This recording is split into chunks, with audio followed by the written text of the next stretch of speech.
Welcome to another episode of Roar, the podcast. This is a well-being podcast that will inspire you to create a life that you absolutely love.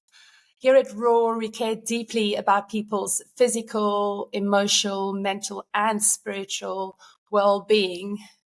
Too many of us walk the tightrope between pressure to perform and fighting fatigue from not prioritizing our well-being. And we literally work through our burnout to sacrifice our work-life balance just to get ahead in our careers. But there is another way, and it starts with the resilient you. I'm your host, Marilise de Villiers-Basson, and this is episode number 6 for 2024. And today I am welcoming Peter Coroneos. Welcome, Peter. Hi, Marilise. Great to be here with you. So great to have you, and thank you so much for joining me today. So everyone, Peter is the founder of Cybermindz. Cybermindz is a not-for-profit organization that supports those impacted by the heavy demands of defending critical systems and services from cyber attacks. So we recognize that many cyber professionals, our very defenders, are themselves under sustained and increasing stress. So really, Cybermindz sets out to provide direct support to restore and rebuild emotional and cognitive health and ultimately alleviate suffering. So, Peter, I am going to dive straight in to the Cybermindz mission and the organization which you started. And I just wanted to understand from your words, from your perspective, from your heart, your vision and inspiration behind Cybermindz. Yes, thank you, Marilise. It's an honor to be with you. I recognize the work that you've done in this area too, the pioneering work in getting people back into centeredness and connection. And I think for me, resilience follows pretty closely along the lines of what Richard Miller, who's the pioneer of the protocol that we use, the IREST, Integrative Restoration Protocol, and he defines resilience as the ability to meet, to appropriately respond to, but also to be positively transformed by whatever experiences life brings to us. And so I love this idea of the positive transformational aspect. And so a large part of what we're doing is we are reframing the challenges into opportunities around what insights can we gain about ourselves in the process of navigating this really complex threat landscape, and also this broader mission that we all carry in cybersecurity to protect ultimately society. So it's a great place to be. Yes, and I love that you say about everything happens. I know it's a very, very throwaway comment to say life happens for you; it doesn't happen to you. But the beauty of every experience, no matter how hard that experience, it really gives us an opportunity to learn something beautiful from it and to make our message. And I think that is indeed what you've done over the years of seeing the suffering firsthand. So why Peter? What's Peter's story? I have often told this story, but I never get tired of telling it, so I'll share it with you. When I was 10 years old, my mother's brother, my maternal uncle, invited me into his laboratory in Perth, Western Australia, and he was a researcher, and he wasn't just any kind of researcher. He was a medical researcher. He was, in fact, a neuroscientist. And at the age of 10, coming into his laboratory, he was showing me human brains in buckets. He was looking at the pathology of why these people died and seeking to learn about the brain through the post-mortem sort of examination of the brain. And for me, and when I saw for the first time a human brain, I just was something went off in my head. I think I was trying to comprehend with the mind of a 10-year-old how this complex structure, that looks so dead and inert inside a bucket, could be such, the central part of who we are in terms of human experience. And so I've always had this fascination with the brain, and I actually did go on and study some neuroscience at university before I got into my legal and then my cybersecurity roles. So I've always had this fascination with the brain and why it is that, we're carrying this organ around, and yet life is sort of this three-dimensional projection. It's a combination of perception and experience and interaction between the two. Why is it that some people seem to have good lives and seem to be able to manage the pressures, and why is it that some people succumb to those things? What is it? Is there anything about the brain? Is there anything about the way that we are managing our response to life that is actually part of the problem here? And so with that background, I probably could go more into the neurology and the neuroscience of burnout. But the short point is I then went into cybersecurity in a leadership role back in 1997, so about 25 years within cyber leadership in Australia, and we did a lot of international work as well. Started to see the burnout emerging quite strongly pre-pandemic, in fact, and realized that there was a pathway back into mental resilience. And I should add that I'd studied meditation in the 1970s. So for most of my adult life, I've been a meditator. And so I knew about it, and I've always been interested in optimization, self-optimization, both from a spiritual point of view, but also from just a functioning human. And the more demanding the roles got, the more I relied on that capacity to come back into a state of centeredness at will. And progressively over the decades, that becomes the default state. And so I started to see, is there a possibility here that I could merge these two massive interests of cybersecurity and neuroscience and the personal development aspects?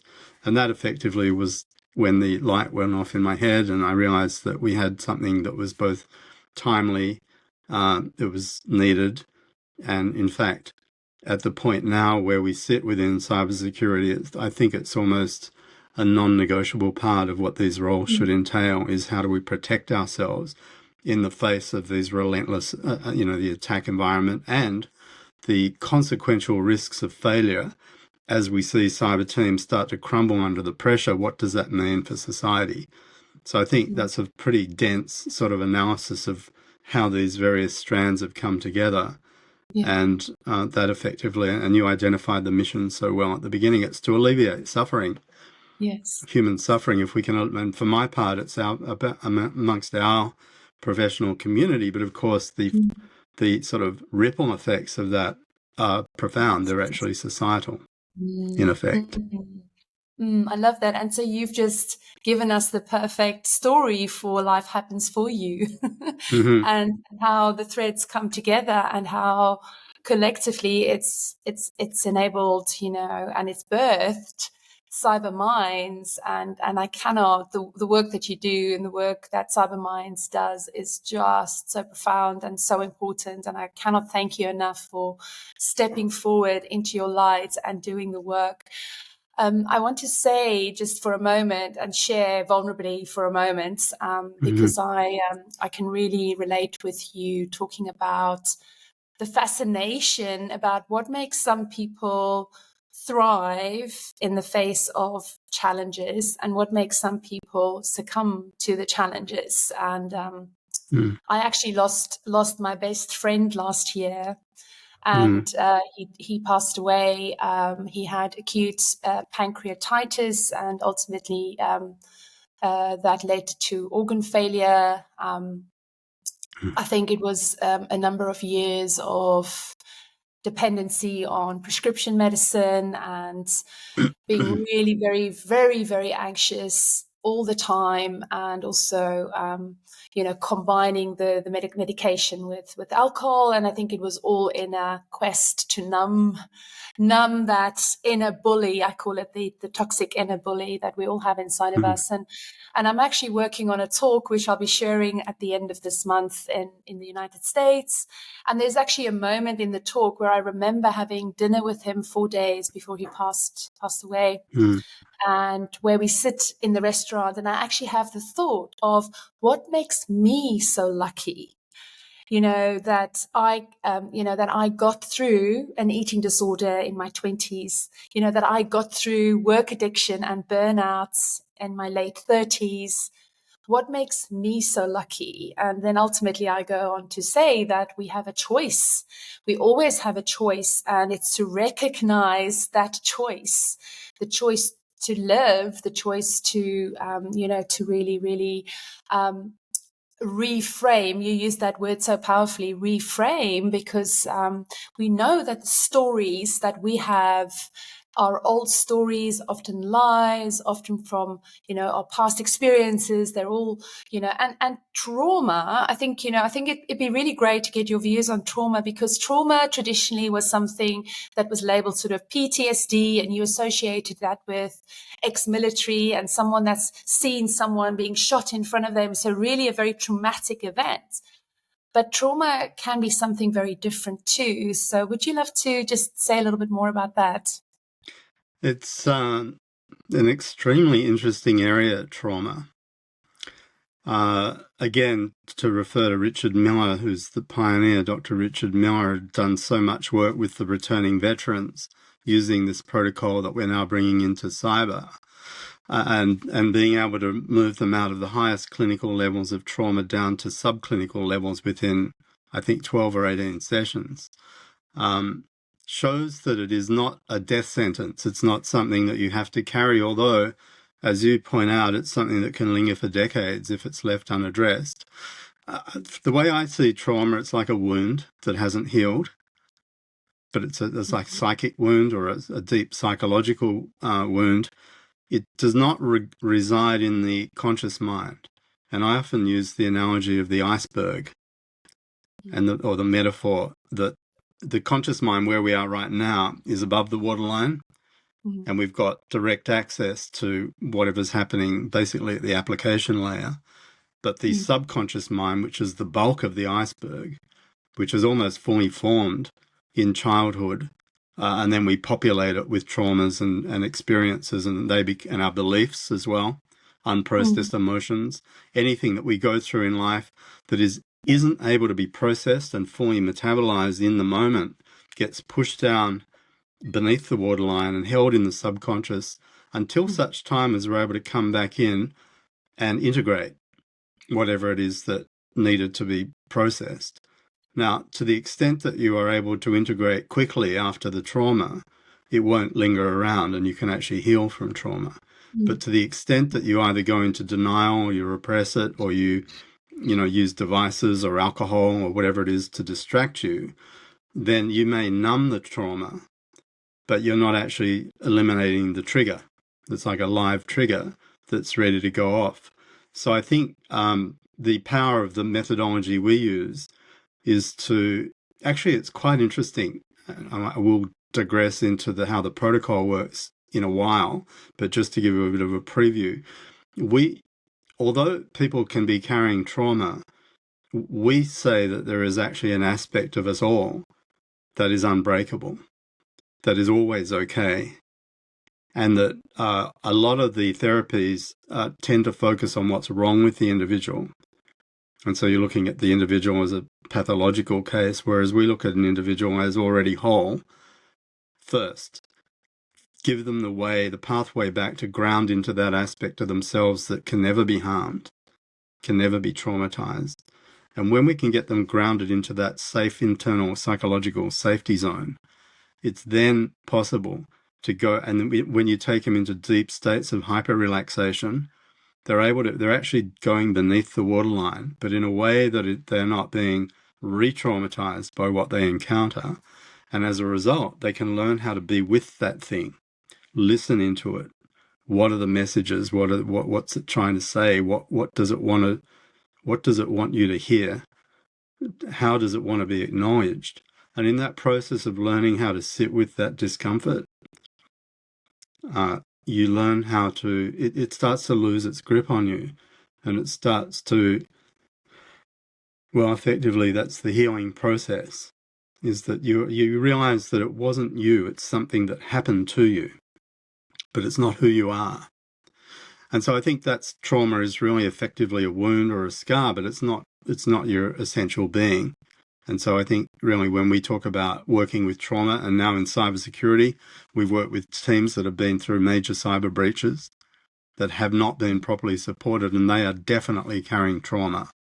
Yes. And I think, again, coming back to the mission, part of the work we want to do is to actually get as soon as possible into that breach situation, even during the breach, so that we can get them back into this regular checking in, evaluating what's going on, looking into the energies that haven't been properly processed, get them processed as they go, so that they come out of the situation without that payload that still would otherwise be sitting there, ready to be triggered. Beautiful.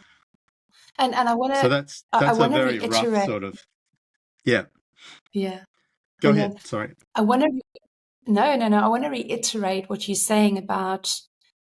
And I think this is a bit of a throwaway comment, but I want to make sure the listeners have heard this around you working through the emotion, right? It's not like you're putting the emotion away in a little box to deal with it later. And that's what you mean is in that process of dealing with the crisis, you're actually working through the emotions. And that's why, when we address trauma and healing after years and years of putting it away in a box, after decades, in my case, that's when the healing process can be very confronting, because I think you so beautifully explained how you don't want to necessarily relive the trauma. You want to be able to sit with it in a very different relationship. And I love what you said about, it's not who you are. That thing is what happened to you. And I think here I take a lot of inspiration from the work of Gabor Mate, because I think he actually very famously, promote that sort of saying of, it's not what happened to us, it's the meaning that we give to what happened to us. So it is really about the story, again, the story that we make up and the meaning that we give it. So yeah, thank you. That's really beautifully explained. I just want to, for a moment, because we also mentioned burnouts, but I don't know that everybody knows what burnout looks and feels like. So I just want to also ground the listeners in really what are the signs to look out for, fatigue and burnout. I think because fatigue gives you that opportunity to be a little bit proactive and prevent the burnout situation. But let's sort of start with the kind of worst case scenario. What does burnout look like and feel like, more importantly? In the worst case scenario, if you are checking positive on all three dimensions of burnout, and it's not necessary that you should encounter all three to burn out, any one will do it to you. Yeah. But if you had all three, the three dimensions are emotional depletion, where you're feeling completely emotionally drained, that you're unable to recharge even after sleep, that you're just feeling getting sucked into this vortex of lacking energy, inspiration, the capacity to properly, give your best, not only to those around you, but even to yourself. So I think that's something, if you're feeling that, then that's a little bit of a red flag. The second one is whether there is a sense of cynicism or depersonalization in relation to the work. If you're starting to doubt the point of the work, if you're starting to feel like nothing that it can be done is going to make any difference. And I mean, this is quite common in cyber, particularly because you're not seeing the attacker.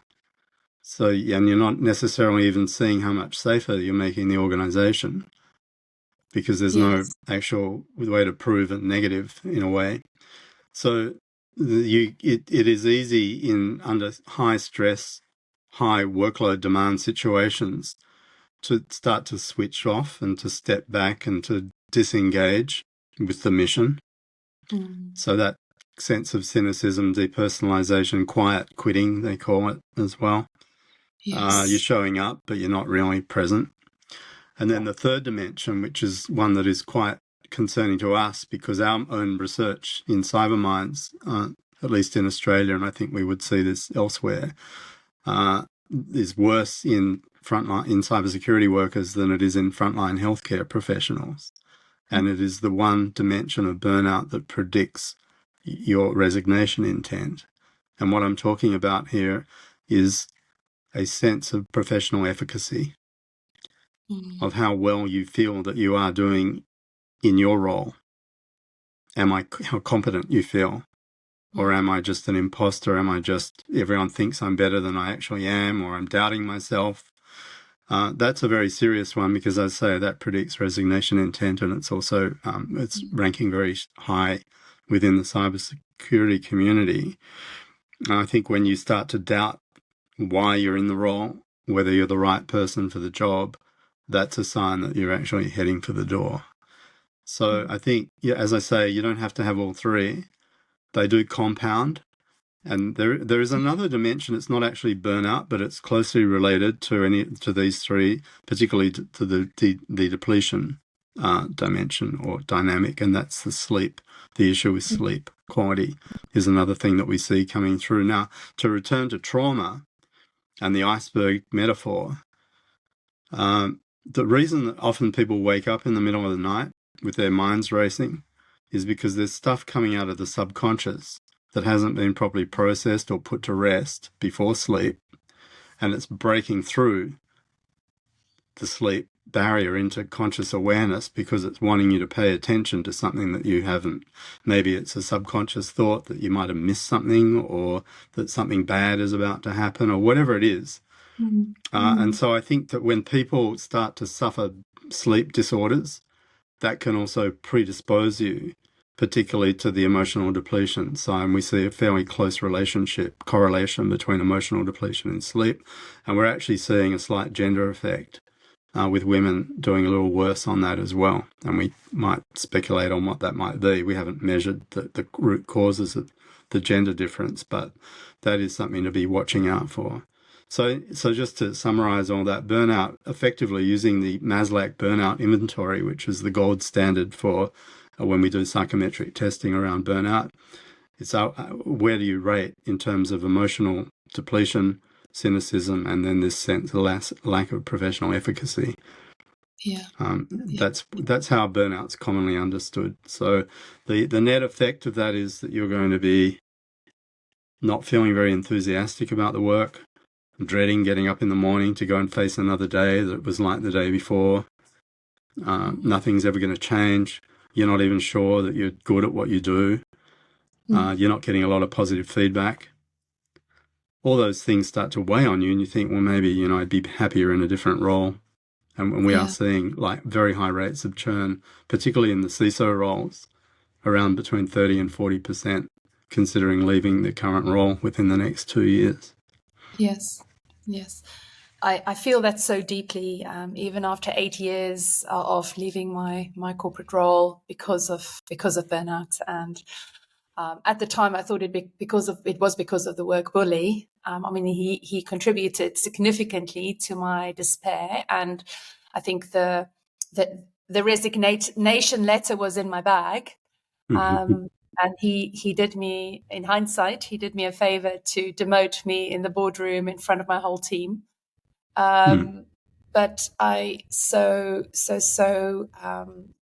want to call out to the listeners and to the viewers again. I want to reiterate your choice. You may not feel today, if you recognize those signs of burnout in yourself, even if you are kind of almost like in the early stages, because what Peter is describing is kind of a perpetual state. So it happens typically over a period of time, right? But all of those little signs, even if you've only sort of experienced it in a moment or over a day or over a month, it's important to pay attention. It's important to recognize that you're feeling those feelings, you're having those thoughts, because ultimately, if you don't work through it, as we said earlier on, it's going to come back with a vengeance, and it's going to just perpetuate. You're going to resist it. It's going to persist for sure. And so make sure that you pay attention and do recognize that you have a choice. Always have a choice. And I guess at this point, it's also important to say, if you do feel like you are alone, please know that you are not alone. You can reach out to me. You can reach out to Peter right now.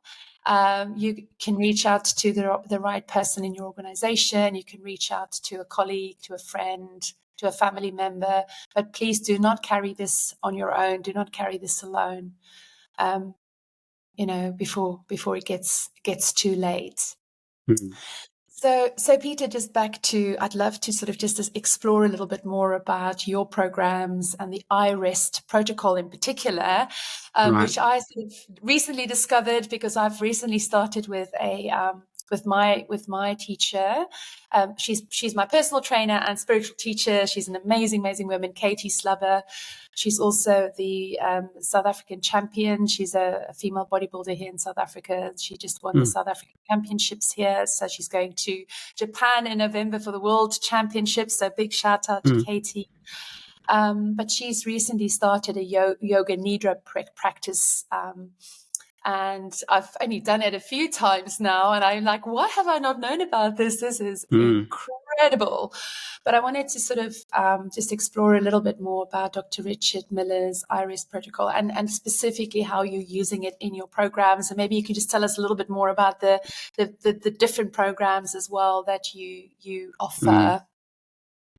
Yeah, thanks. I never tire of talking about this because although we've been talking about the problem, the challenge, which can feel like you're drowning and it's insurmountable, I think, if there's no other takeout than this from this podcast, it should be that there is hope, that you can get back in the driver's seat, you can restore emotional depletion, you can regain a sense of connection to your mission and purpose so that cynicism and depersonalization give way to a renewed sense of commitment to why you're doing what you're doing, and you'll start to enjoy the job more and enjoy life more.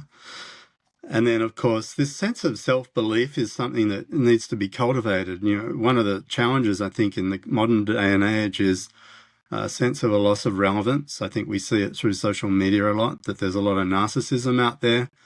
People saying, look at me, or I'm delighted to have received this award, or I'm so grateful to be, have completed this. But what they're really, and I'm not being critical of the individual, I'm just saying I think it's a sign of the times that we feel more and more the need to proclaim our own value, because in a way we're feeling like we're drowning in all the noise around us, the content, the devices, the pernicious effects of social media, all of that's happening. And so I think it's very easy to start losing connection with yourself in that context.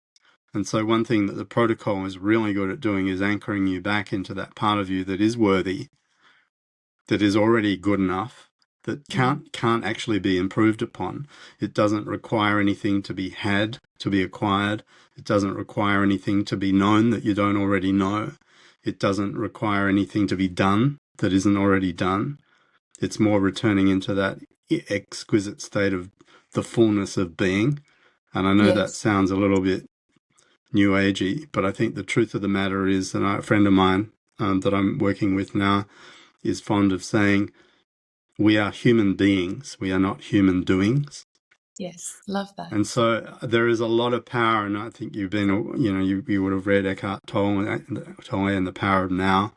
And this thing about grounding back into the present actually has a very, very, and why I love the neuroscience is because we're actually now able to scientifically validate the value of these ancient practices like yoga nidra and these other ones that Richard Miller has adapted into the iRest protocol, that we are able to actually shift brain networks out of the default mode network, which is keeping us in self-doubt, negative thinking, recursive thinking, loops.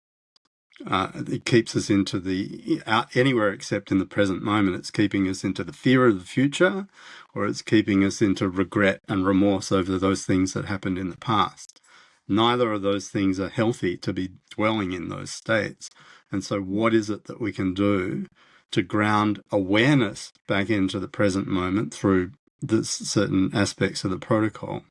But also, what is even more important is to know through the principles of neuroplasticity that the more that you can hold the awareness in these present states, you will actually restructure the brain so that the limbic system starts to heal and the emotional triggers start to dissolve.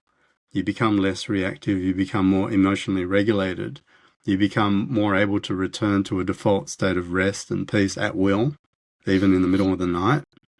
And so we're building a super brain, we're building a super capability through the regular, and I emphasize regular, application of these practices. And then we provide the support network around that. We provide the languaging that means that it's relevant to the cybersecurity people we're working with. So all our facilitators go through an induction program where we teach them about the language and the culture. And so that when we come in to deliver the IREST protocol, then we're able to lower any resistance, any sense that these people don't understand what we're going through. So we get a high rate of buy-in and engagement in our programs because it's effectively peer-informed. So that, at a high level, is how it works. Now, specifically, what we're doing with the IREST protocol, so it stands for Integrative Restoration, IREST. We are firstly introducing or reintroducing the participants back into that center of internal locus of control that we all have. Now, we often lose connection with that, and you know what that feels like. We've all felt out of harmony. So I'll start from the top. So the first stage of the protocol is that we get people back in connection with this sense of an inner resource or an internal sense of psychological safety.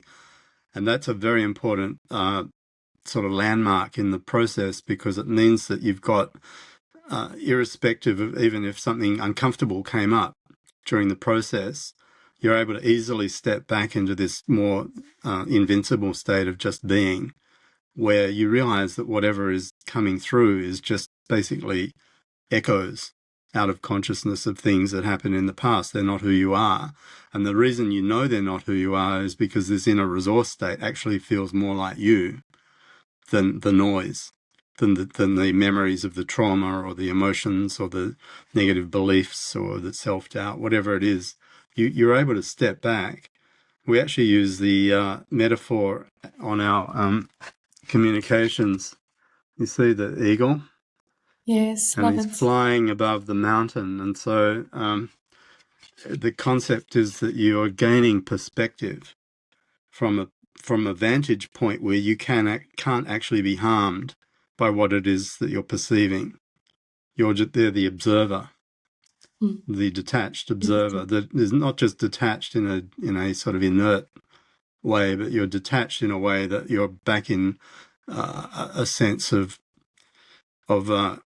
control and calm and even happiness. You can ground back into that feel-good state where you can then, at your own rate, venture back into whatever it is that you're working with. And so as we take them through the different steps of the protocol, we're actually slowing their brainwave activity.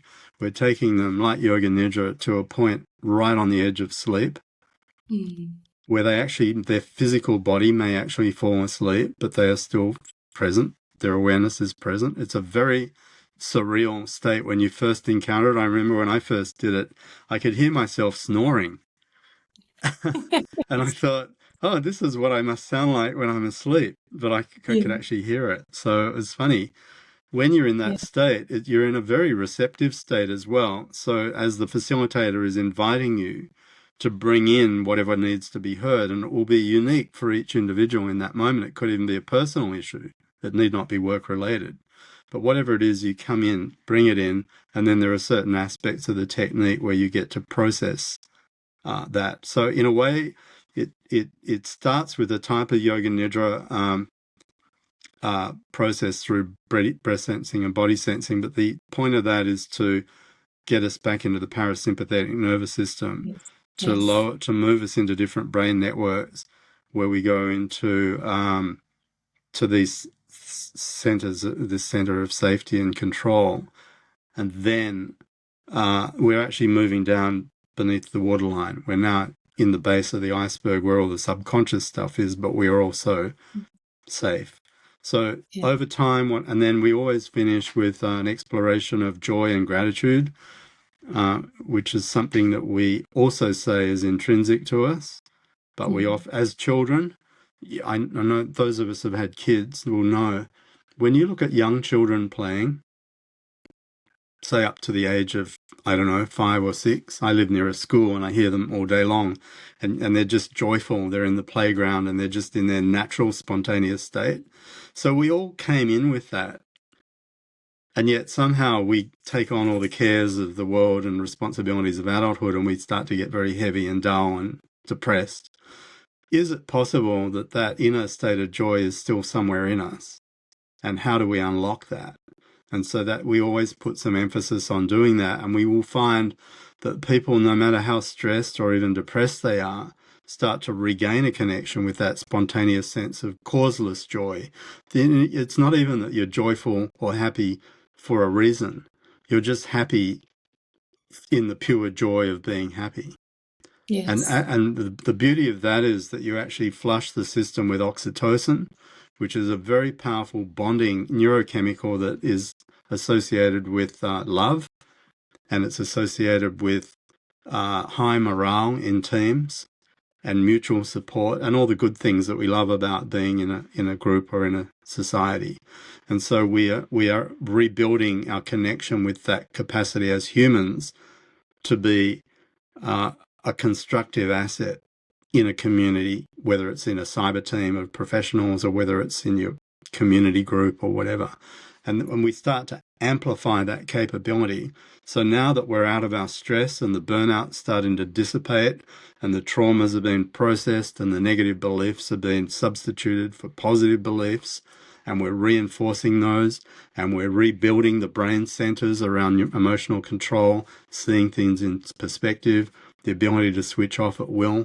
All of these are like superpowers, and we're reclaiming them all. And then the long-term game is to actually make those sustainable. And so that's really, in a nutshell, how we do what we do. And then, of course, we measure all that. And so we've got 22 metrics. We call it the Cybermindz Resilience Index, where we can actually track and report on the net improvements across these domains for teams. So it's just a fantastic, fantastic, thing to be involved in. Yeah, no, that's so incredibly powerful. And I love that you use the love word because I think, again, that's not a word you hear very often in the cybersecurity industry. And so I think, we're obviously coming to a close, and to wrap this up, I would just not want to leave today without exploring, I've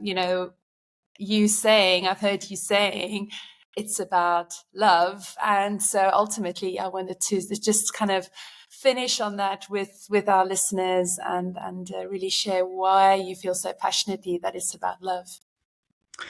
It's interesting. About 8 years ago, I did a presentation with a major bank in Australia, and we were talking about creativity and meditation. And it's something just prompted me to say something like, and ultimately it's all about love. And as the thought was emerging through my head, I had all my inhibitions coming in saying, you can't say that. This is a corporate audience. They're going to think you're some sort of wacko. But the better part of me said, have the courage of your convictions. If this wants to be said, say it. And I said it, and I swear the whole energy of the room changed. Everyone leant forward, everyone lit up. And it was then that I realized that despite whatever title or role that we carry, whatever attributes that we assign to ourselves, we're all human, and love is arguably the most powerful human emotion there is. Is there a way that we can integrate that whole concept? And if you don't like love, call it self-kindness or compassion. Call it connection to the mission. Call it the meaning of why you do what you do. Call it the Yes. love of the job. Call it the love of your teammates, brotherly love, sisterly love. Whatever you want to call it, realize that the attackers, the adversaries, are wanting to destroy our cohesion. They're wanting to wear us down, and they're wanting to make us question our own efficacy, and they're wanting us to leave our roles. Whether they're doing it explicitly or it's a byproduct of their dastardly efforts, the outcome is the same. And I truly believe that it's the power of love, which is a low entropy state. It's a state of order that is the thing that's going to get us through the high entropy state, which would be a state of chaos that they're trying to throw us into. So in a nutshell, I think if there's a opportunity here, you and me, Marilise, and those that listen that buy into this, we have to become champions of that the ultimate human superpower. Build that into our organizations. Build the compassion in, build the kindness, build the self-love and the self-kindness into our lives. And I think that's how we're going to get through this, because the next few years are going to get pretty chaotic. And I think chaos is really the enemy, and fear are really the enemies.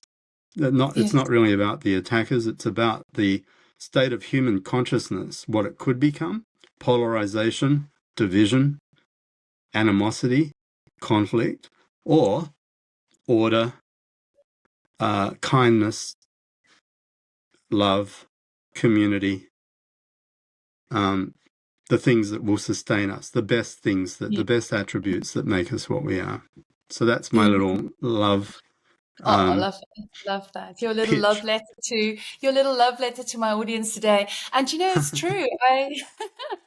I felt the energy shift when we actually even just here. I felt, and I think that I would love to close on that. You know, to again, it's to notice what you're noticing. You know, step one of the RAW process is recognize.